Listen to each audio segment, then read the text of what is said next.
नमस्कार स्टूडेंट्स, आपका अपने चैनल पे स्वागत और अभिनंदन है।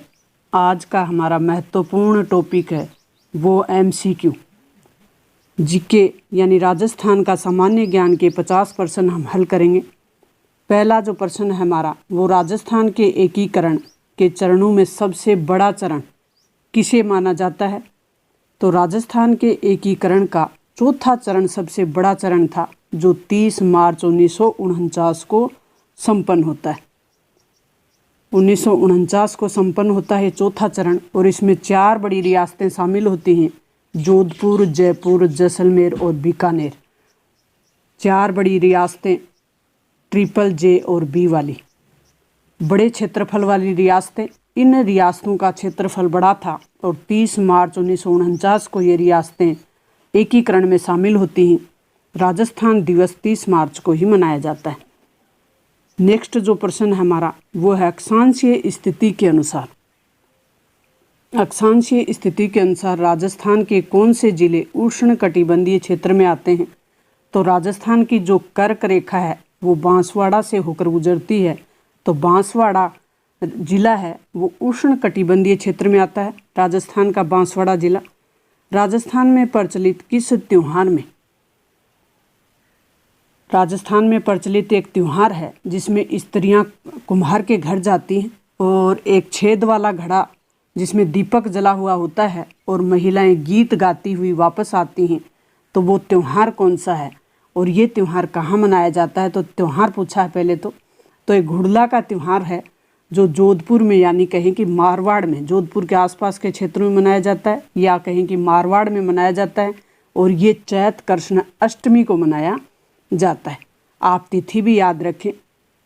किस अभिलेख को कर्नल जो टोड थे, एक विदेशी अपने इतिहासकार हैं कर्नल टोड, उन्होंने इंग्लैंड ले जाते समय समुद्र में फेंक दिया था। कौन सा अभिलेख था ऐसा? तो अभिलेख बताना है तो वो अभिलेख था मानमोरी अभिलेख।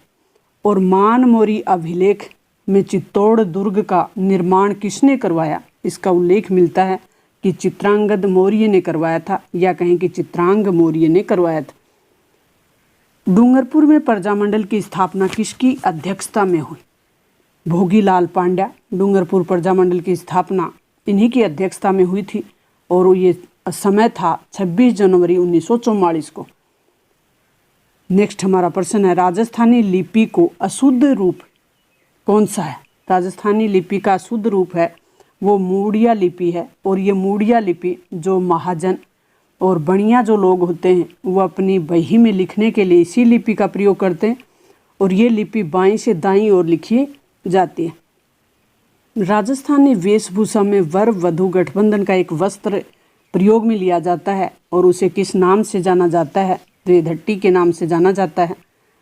नेक्स्ट हमारा प्रश्न है वह निम्नलिखित में से कौन सा युग्म है वो असंगत है? तो पक्षियों की सेट जयपुर, रेजी, चैक, रमकड़ा उद्योग कांकरोली दिया हुआ है, पत्थर की मूर्तियाँ जयपुर। तो रमकड़ा उद्योग है ये डूंगरपुर में है, गलियाकोट डूंगरपुर। तो रमकड़ा उद्योग ये गलत हो गया हमारा ऑप्शन क्योंकि असंगत पूछा हुआ है। रमकड़ा उद्योग 3 नंबर ऑप्शन हमारा सही हो जाएगा इसमें। नीमच छावनी में 1857 की क्रांति भड़की। उस समय भारतीय सैनिकों के कर्तव्य के प्रति वफादार रहने की शपथ किस बहादुर सैनिक जो शपथ दिलाई जा रही थी उसको एक बहादुर सैनिक ने चुनौती दे दी थी। तो वो सैनिक कौन थे वो बताना है। ये थे मोहम्मद अली बेग। तो नीमच छावनी में अंग्रेज़ों की जो नीतियां थी, सैनिकों को कर्तव्य के प्रति वफादार रहने की शपथ दिलाई जा रही थी, तो इन्होंने उस शपथ को नहीं माना यानी चुनौती दे दी। तो ये थे अली बेग और जो अंग्रेज अधिकारी थे वो थे कर्नल एबोट, जिनकी शपथ को चुनौती दी गई वो कर्नल एबोट थे। राजस्थान में लोकसभा सदस्य के रूप में चुनी गई प्रथम महिला कौन थी? राजस्थान से लोकसभा और राज्यसभा की सीटें जैसे कि आपको ध्यान है, लोकसभा में 25 तो राज्यसभा में 10 सीटें राजस्थान से जाती हैं यानी टोटल 35 सीटें संसद के लिए राजस्थान से जाती हैं। तो राजस्थान से लोकसभा सदस्य पूछा हुआ है तो ये थी ये अपने गायत्री देवी स्वतंत्र पार्टी से ये गई थी 1962 के चुनाव में, जयपुर से चुनकर। तीसरा लोकसभा चुनाव था। तो गायत्री देवी ऑप्शन हमारा 4 सही हो जाएगा, महारानी गायत्री देवी। अब असंगत को छांटना है कि कौन सा युग्म है वो असंगत है, माह दिया हुआ है और उत्सव है। कौन सा उत्सव, कौन सा मेला, किस माह में, और ये बताना है हमें, इनको मेल करना है। अलवर महोत्सव फरवरी, बणेश्वर मेला फरवरी, ब्रज महोत्सव मार्च और शेखावाटी महोत्सव फरवरी। तो जो ब्रज महोत्सव है ये भरतपुर में फरवरी महीने में मनाया जाता है। तो असंगत पूछा है तो 3rd नंबर ऑप्शन हमारा सही हो जाएगा। राजस्थान में राष्ट्रीय ग्रामीण रोजगार गारंटी योजना, रोजगार देने की एक गारंटी योजना है, ये कब चलाई गई यानी कब शुरू हुई? तो ये समय था 2 फरवरी 2006 का। राजस्थान में शुरू होने का समय 2 फरवरी 2006 का। काली उपजाऊ मिट्टी किस भौतिक प्रदेश की विशेषता है, ये बताना है। काली उपजाऊ मिट्टी ये किस फसल के लिए उपयुक्त है, ये भी आपको कमेंट बॉक्स में बताना पड़ेगा। तो काली उपजाऊ मिट्टी की बात करेंगे हम, किस भौतिक प्रदेश की विशेषता है? तो ये दक्षिणी पूर्वी पठारी प्रदेश की विशेषता है। दक्षिणी पूर्वी पठार जो कि अपने हाड़ौती और उसके आसपास का जो भी क्षेत्र है, हाड़ौती में आपको पता है कोटा, बूंदी, बारा, झालावाड़ और उसके आसपास का सवाई माधोपुर, टोंक, ये क्षेत्र है। ये काली मिट्टी और जो उपजाऊ मिट्टी है उसका प्रदेश है, भौतिक प्रदेश है। नेक्स्ट हमारा प्रश्न है कि राजस्थान में मानसून का जुआ, राजस्थान में मानसून का जुआ किसे कहा गया है? तो कृषि को मानसून का जुआ कहा गया है, क्योंकि राजस्थान में जो बारिश है वो अनिश्चितता वाली होती है। तो कृषि जो कार्य हैं वो सिंचाई सुविधाएं कम होने के कारण राजस्थान की जो कृषि है वो वर्षा पे ही निर्भर है। यानी राजस्थान का अधिकांश कृषि क्षेत्र है वो पूर्णतः वर्षा पर निर्भर है। तो अच्छी बारिश हो जाए तो उत्पादन अच्छा हो जाए, और बारिश नहीं हो तो यहाँ सूखा और अकाल पड़ जाता है। तो ये जो कृषि है उसको मानसून का जुआ कहा गया है। धौली गंगा परियोजना किस राज्य में है? तो ये उत्तराखंड में है। राजस्थान में निम्न में से किस स्थान पर चित्रित शैलियों की खोज की गई है? तो ये दर है, जहाँ चित्रित शैलियों की शैल जो श्रेय होते हैं उनकी खोज हुई है, जिसमें मानव आकृति है, बाघ भी है, बारासिंगा है, सूर्य आदि का चित्रांकन भी वहाँ मिला है। तो ये दर भरतपुर में मिला है। राज्य निर्वाचन आयोग द्वारा अक्टूबर 2019 में कुछ शर्तें निर्धारित की, जिसमें चुनाव में खर्च करने की एक सीमा निर्धारित कर दी। उसमें आपको बताना है कि अधिकतम जो चुनाव की खर्च सीमा है वो नगर निगम पार्षद के लिए क्या निर्धारित की है? तो नगर निगम पार्षद के लिए वो 2.5 लाख निर्धारित की। ये ऑप्शन हमारा सही हो जाएगा। नगर पालिका और नगर पालिका का जो पार्षद होता है उसके लिए 1 लाख, और नगर परिषद का जो पार्षद होता है उसके लिए 1.5 लाख। और अब पूछा नगर निगम का पार्षद है तो हो जाएगा 2.5 लाख। नेक्स्ट हमारा प्रश्न है कि राजस्थान में सफ़ेद जो पक्षी हैं, साइबेरियन क्रेन, प्रवासी पक्षी है, दूसरे देशों से आता है, ये किस अभ्यारण्य में है? किस अभ्यारण्य में आते हैं? केवला देव पक्षी अभ्यारण्य, जिसे घना पक्षी अभ्यारण्य के नाम से भी जाना जाता है, ये भरतपुर में है।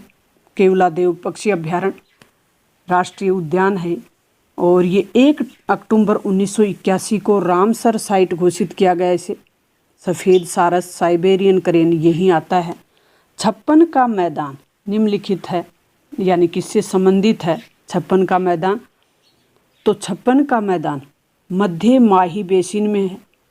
तो माही नदी और उसकी सहायक नदियों द्वारा बनाया हुआ मैदान है वो माही बेसिन कहलाता है। और ये बांसवाड़ा प्रतापगढ़, राजस्थान का मानचित्र मैप आपको बिल्कुल ध्यान आ जाना चाहिए। जैसे ही हम बांसवाड़ा की बात करें, राजस्थान का एकदम दक्षिणी जिला, और प्रतापगढ़ उससे लगता जिला। 56 का मैदान नाम से जाना जाता है। तो राजस्थान के मैप में अगर हम देखें तो माही नदी कहाँ बहती है, ये आपको ध्यान होना चाहिए। तो माही नदी राजस्थान के दक्षिण से प्रवेश करती है और दक्षिण से ही बाहर निकल जाती है। तो ये बांसवाड़ा और बांसवाड़ा से लगता प्रतापगढ़, ये जो क्षेत्र है ये माही बेसिन या कहीं कि 56 का मैदान बनाती है बांसवाड़ा प्रतापगढ़। साहित्यिक रचना पग फेरो के रचयिता कौन हैं? तो पग फेरो के रचयिता मणि मधुकर हैं। तो मणि मधुकर की और भी कई रचनाएं हैं, जैसे कालो घोड़ो, नरक वाड़ो, सोजत गेट, अंबादास रो चित्राओं, पग फेरो, ये सब मणि मधुकर की रचनाएं हैं। नेक्स्ट हमारा प्रश्न है कि जयपुर मेट्रो की ट्रैक गेज कितनी है? तो ये 1435 मीटर है, जो 3 जून 2015 को जयपुर मेट्रो का पहला फेज शुरू किया गया था। तो जयपुर मेट्रो की शुरुआत कब हुई? 2015 में। मानसरोवर से चांदपुल के बीच हुआ था। अब जो चल रहा है 23 सितंबर 2020 से दूसरा फेज चल रहा है, वो है बड़ी चौपट तक इसका उद्घाटन किया गया है। राजस्थान में झुंझुनू की प्रसिद्ध रानी सती का वास्तविक नाम क्या था? तो रानी सती अग्रवाल जाति से संबंधित थी और तन धन दास से इनकी शादी होती है, लेकिन इनकी शादी के बाद तन धन दास की जैसे मृत्यु हुई तो ये सती हो जाती हैं और सती प्रथा राजस्थान में प्रचलित थी। तो वहाँ उस समय ये जो दादी जी कहलाती हैं यानी सती हो गई थी, इनका वास्तविक नाम पूछा गया है। तो इनका वास्तविक नाम नारायणी देवी, आप याद रखें। अष्टछाप कवि मंडली का गठन किसने किया था? तो ये विठुल दास के समय अष्टछाप मंडली का गठन हुआ था। 8 शिष्य थे, उन्हीं को अष्टछाप नाम दिया गया। निम्न में से कौन सा राजस्थान का प्रसिद्ध लोक नृत्य नहीं है? लोक नृत्य छांटना नहीं है, वो छांटना है। तो ऑप्शन दिया हुआ है तुरा कलंगी, भवई, कान बेलिया और कच्छी घोड़ी। राजस्थान के लोक नृत्य भवई, कच्छी घोड़ी और कान बेलिया, ये सब लोक नृत्य हैं। नृत्य और नाट्य दोनों में अंतर करें आप। नाट्य जिसमें नाटक के रूप में मंचन होता है, नृत्य यानी जिसमें भाव भंगिमा नृत्य के रूप में किया जाता है, वो लोक नृत्य। तुरा कलंगी है, ये लोक नाट्य है, नाटक के रूप में इसका मंचन होता है। तो आप इसको ध्यान रखें। और ये चित्तौड़गढ़ के आसपास के क्षेत्र में होता है। निम्नलिखित में से कौन सा सुमेलित नहीं है? सुमेलित नहीं है वो छांटना में पांडुपोल अलवर, सास बहू का मंदिर नागदा, मीठे शाह की दरगाह झालावाड़, मंडोर जयपुर, ये नहीं है। पांडुपोल जयपुर में है, सास बहू का मंदिर नागदा में है, मीठे शाह की दरगाह झालावाड़ में है, मंडोर जयपुर में नहीं है, जोधपुर में है। और ये शासकों की छतरियाँ हैं, मारवाड़ नरेशों की यानी राजाओं की छतरियाँ हैं। मंडोर। राजस्थान सरकार की नवीनतम जनगणना नीति कब घोषित की गई?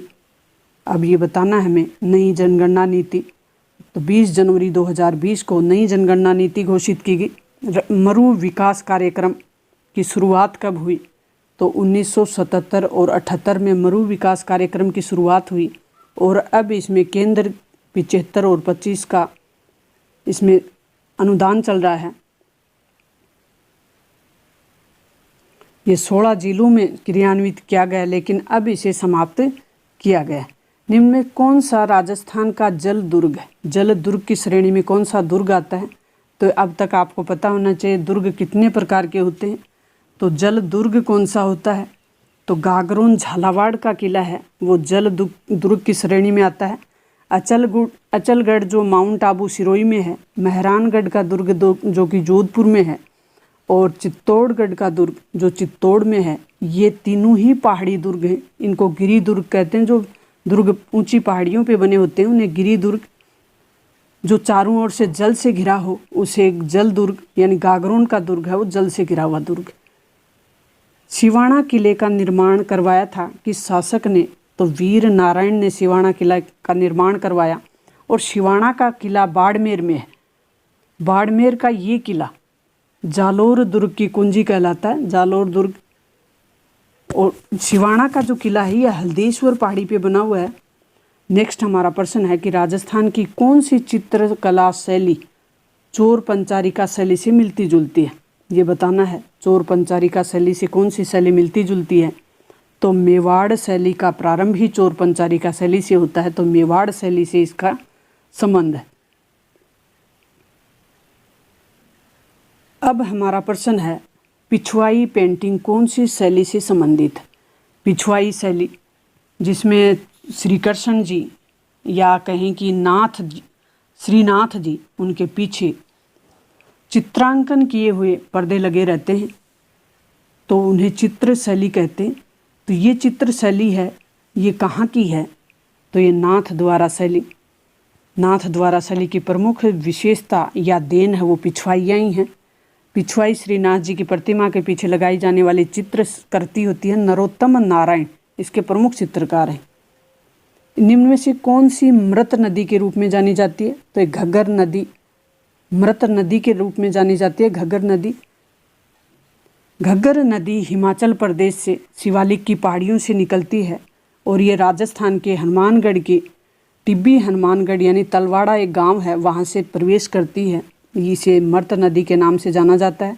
राजस्थान का कौन सा शहर सफ़ेद शहर के नाम से जाना जाता है?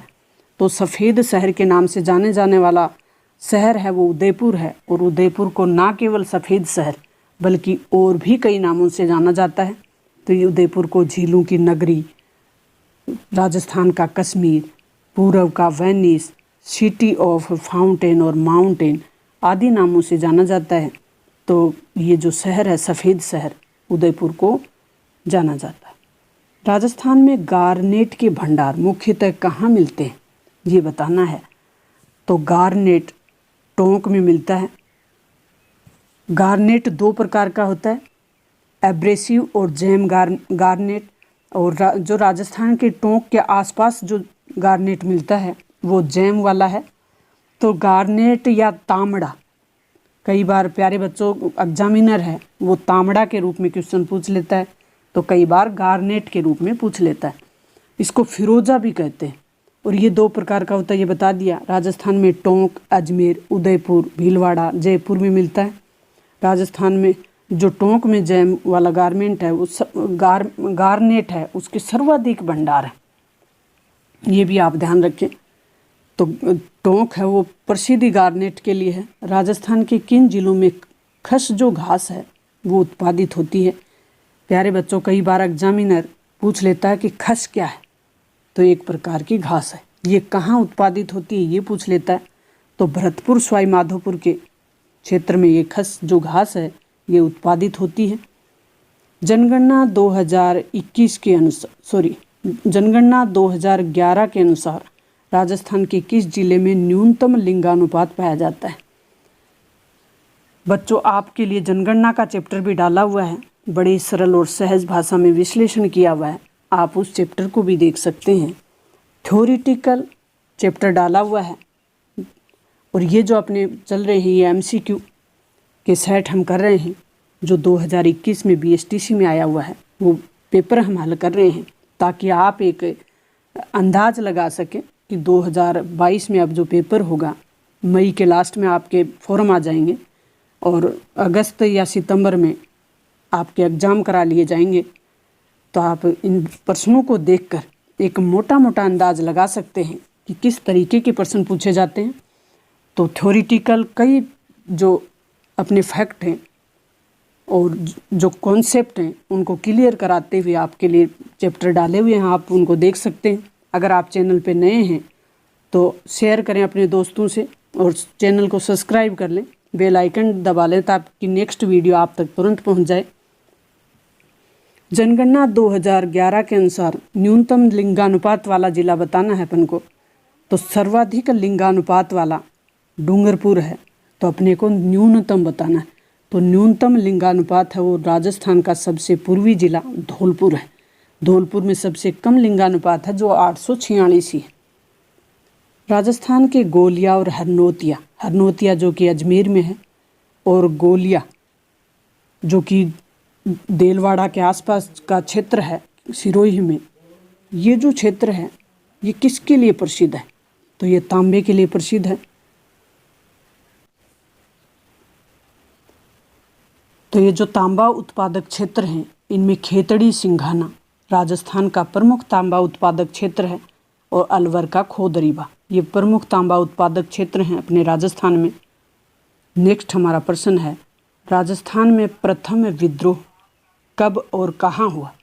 प्रथम विद्रोह नसीराबाद से होता है और समय होता है 28 मई 1857 का, अजमेर नसीराबाद से, जहाँ 15वीं बंगाल नेटिव जो इन्फेंट्री थी वो सैनिक वहाँ तैनात थे और उन्होंने विद्रोह कर दिया।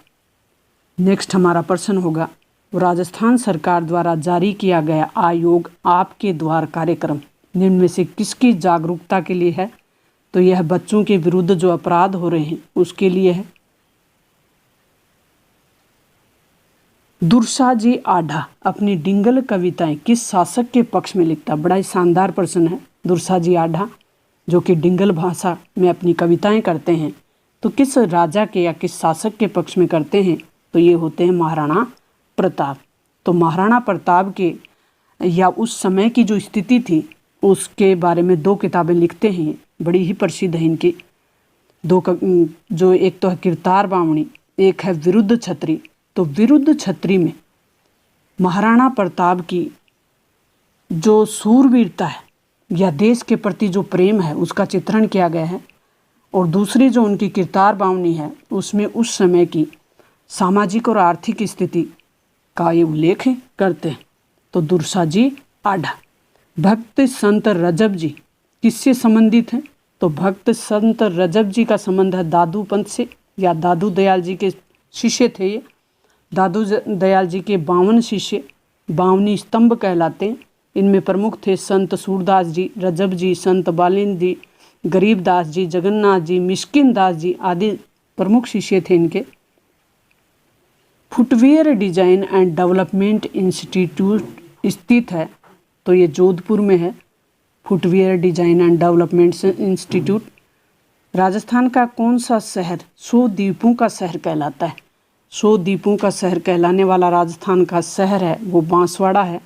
और बांसवाड़ा का एक और फैक्ट पहले आ चुका है, तो बांसवाड़ा कर्क रेखा बांसवाड़ा से ही गुजरती है, और ये बांसवाड़ा माही बजाज सागर के कारण यहाँ 100 के लगभग टापू बने हुए हैं, और ये छोटी काशी के नाम से जाना जाता है। और यहाँ के बांसवाड़ा के अर्थुणा के मंदिर, त्रिपुरी सुंदरी का मंदिर, मानगढ़ धाम जहाँ गोविंद गिरी के जो शिष्य थे उन पर गोलियां चला दी जाती हैं और वहाँ बहुत से लोग शहीद हो जाते हैं। ये धाम भी यही है बांसवाड़ा में, जो मानगढ़ धाम के नाम से जाना जाता है। और 1913 की ये घटना होती है, मानगढ़ धाम की घटना। नेक्स्ट हमारा प्रश्न है, नानक जी भील से। तो नानक जी भील का संबंध निम्न में किस आंदोलन से था? तो नानक जी भील का संबंध बूंदी किसान आंदोलन से था। बूंदी किसान आंदोलन में नानक जी भील बढ़ चढ़ कर भाग लेते हैं और इस आंदोलन में ये शहीद हो जाते हैं, बरड़ बूंदी के किसानों के लिए आंदोलन करते हुए। नेक्स्ट है, राजस्थान में जनजाति बालकों के लिए पहली हॉकी अकादमी की स्थापना कहाँ हुई? हॉकी अकादमी जनजाति बालकों के लिए की गई है, तो ये इसकी स्थापना हुई है वो है उदयपुर में। और इसकी स्थापना विश्व जनजाति दिवस 9 अगस्त को मनाया जाता है। ये 2021 में विश्व जनजाति दिवस वाले दिन की गई इसकी उदयपुर में शुभारंभ। प्रसिद्ध रचना लील टांस, कन्हैया लाल सेठिया की एक प्रमुख रचना है लील टांस। लील टांस के अलावा भी कन्हैया लाल सेठिया की कई ऐसी रचनाएं हैं जो उनको विश्व विख्यात बनाते हैं। इनमें पाथल और पीथल, मिंजर, लील टांस, हेमाणी। 1976 में लील टांस के लिए ही इनको साहित्य अकादमी का पुरस्कार मिलता है। राजस्थान की रिफाइनरी जो कि बाड़मेर में लगी हुई है वो किसके सहयोग से चल रही है? उसमें किसका अंशदान है या योगदान है? तो इसमें राजस्थान सरकार का 26% है, बाकी का HPCL का है 74%, जो कि बाड़मेर में पंचपदरा में। राजस्थान की निम्न पर्वत चोटियों को ऊंचाई के घटते हुए क्रम में व्यवस्थित करना है। पर्वत चोटियां हैं उनकी ऊंचाई को घटते क्रम में, तो इसमें है नाग पहाड़ जिसकी ऊंचाई 795 मीटर है। खो की जो ऊंचाई है, खो की ऊंचाई जयपुर में है खो पर्वत 920 मीटर है। देलवाड़ा जो कि आबू के पास है, इसकी जो सिरोही में 1442 है। गुरु शिखर जो कि सबसे अधिक ऊंचा पर्वत है, राजस्थान का सबसे ऊंची चोटी है गुरु शिखर, और इसकी ऊंचाई है 1722 मीटर। तो इस तरीके से हमने घटते हुए क्रम में इनको व्यवस्थित किया। पहला ऑप्शन हमारा सही हो जाएगा। नाग पहाड़ जो कि अजमेर में है, खो जो कि जयपुर में है, देलवाड़ा जो सिरोही में है, गुरु शिखर जो माउंट आबू या कहें कि राजस्थान की सबसे ऊंची चोटी है 1722 मीटर। मुझे उम्मीद है कि बच्चों को ये ज़रूर आने वाले पेपर में हेल्प करेगा और आपकी तैयारी को बेहतर करेगा। तो आप नए हैं तो चैनल को सब्सक्राइब कर लें, अपने दोस्तों को शेयर करें, खुद भी बढ़ें, दूसरों को आगे बढ़ाने में सहयोग करें। मिलते हैं नेक्स्ट वीडियो में।